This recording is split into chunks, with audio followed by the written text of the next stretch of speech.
सत्संगत जी प्यार से कहना धन निरंकार जी। सत्संगत बाबा हरदेव सिंह जी हरदेव वाणी में कहते हैं कि कहें हरदेव यदि निंदा से बाज नहीं तू आएगा, निंदक भी कहलाएगा और भक्ति से भी जाएगा। तो सत्संगत ऐसी ही एक साखी है जिसका टॉपिक है निंदा का परिणाम। सत्संगत एक बार की बात है, एक राजा ने ये फैसला लिया कि वे प्रतिदिन 100 अंधे लोगों को खीर खिलाया करेगा और सत्संगत वो इस कार्य को रोज करने लगा। लेकिन सत्संगत एक दिन खीर वाले दूध में सांप ने मुंह डाला और दूध में विष डाल दिया। सत्संगत जहरीली खीर को खाकर 100 के 100 अंधे व्यक्ति मर गए।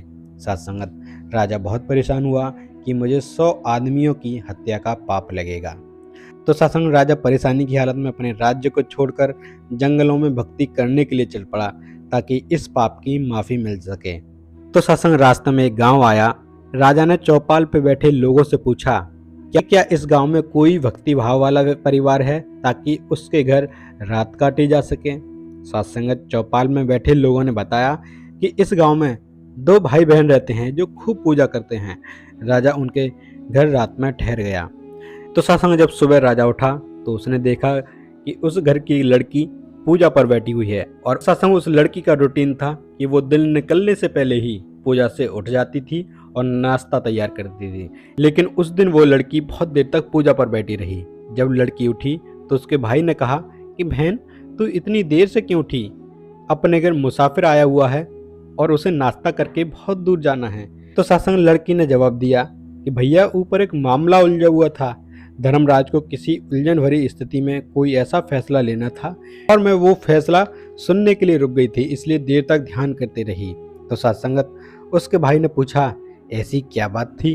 तो लड़की ने बताया कि फला राज्य का राजा अंधे व्यक्ति को खीर खिलाया करता था, लेकिन एक दिन एक सांप ने उस खीर में अपना मुंह डाल दिया और उसमें जहर मिल गया और 100 के 100 अंधे व्यक्ति उस खीर को खाकर मर गए। अब धर्मराज को समझ नहीं आ रहा है कि अंधे व्यक्ति की मौत का पाप राजा को लगे, सांप को लगे या उस खीर को बिना ढके छोड़ने वाले रसोइये को लगे। संगत ये पूरी बात वहां उपस्थित राजा भी सुन रहा था। राजा को अपने से संबंधित बात सुनकर बड़ी दिलचस्पी हुई और उस राजा ने उस लड़की से पूछा कि फिर क्या फैसला हुआ। तो सत्संग लड़की ने बताया कि अभी तक कोई फैसला नहीं हो पाया। तो राजा ने पूछा कि क्या मैं आपके घर एक रात के लिए और रुक सकता हूँ? तो सत्संग दोनों भाई बहनों ने खुशी खुशी उसको हाँ कर दी। तो सत्संग राजा अगले दिन के लिए रुक गया। लेकिन चौपाल में बैठे लोग दिन भर यही चर्चा करते रहे कि कल जो व्यक्ति हमारे गांव में एक रात के रुकने के लिए आया था और कोई भक्ति भाव वाला घर पूछ रहा था, उसकी भक्ति का नाटक तो सामने आ गया है। रात काटने के बाद इसलिए नहीं गया क्योंकि जवान लड़की को देखकर उस व्यक्ति की नीयत खोटी हो गई है, इसलिए उस सुंदर और जवान लड़की के घर पक्के तौर पर ही ठहरेगा या उस लड़की को लेकर ही भागेगा। तो सत्संग दिन भर चौपाल पर उस राजा की निंदा होती रही और सत्संगत फिर जब अगली सुबह हुई, लड़की फिर ध्यान पर बैठी और रूटीन के टाइम के अनुसार उठ गई। तो राजा ने उस बेटी से पूछा, बेटी अंधे व्यक्तियों की हत्या का पाप किसको लगेगा?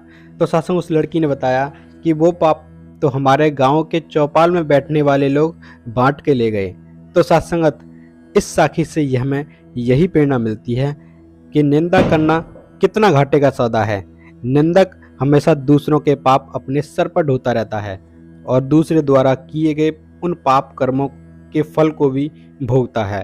तो सत्संगत हमें सदैव निंदा से बचना चाहिए और सत्संगत बाबा हरदेव सिंह जी अपनी बाड़ी में यही बात कह रहे हैं कि कहें हरदेव यदि निंदा से बाज नहीं तू आएगा, निंदक भी कहलाएगा और भक्ति से भी जाएगा। तो सत्संगत हमें निंदा से हमेशा दूर रहना है, बच कर रहना है। हमें तो सिर्फ सदगुरु का शुक्राना ही करना है।